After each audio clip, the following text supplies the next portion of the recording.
Hey guys, so I just wanted to show you something that we're working on today for a friend of mine. He's got this Kia car and it has these locking lug nuts on it, and the key that comes for these lock nuts is buggered.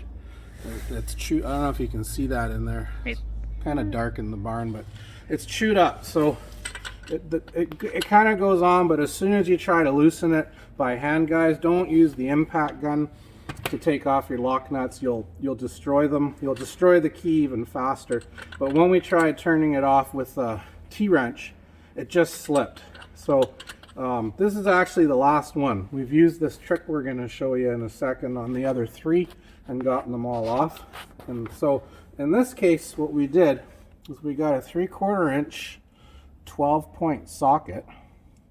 Now this has done 3 of these locks already today. It might not do the 4th one, but we're going to give it a try because it's getting kind of worn out.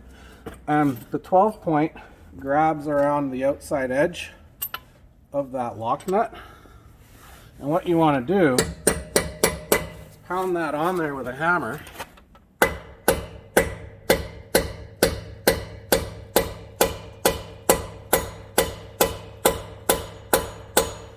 Obviously being careful not to smash the rim.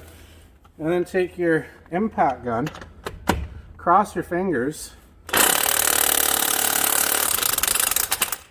and spin it off, just like that. Then you throw these out and you get a new set. You don't want to reuse those, or you just replace them with standard lugs. But there's an easy way to knock off the lock nut when the key is buggered.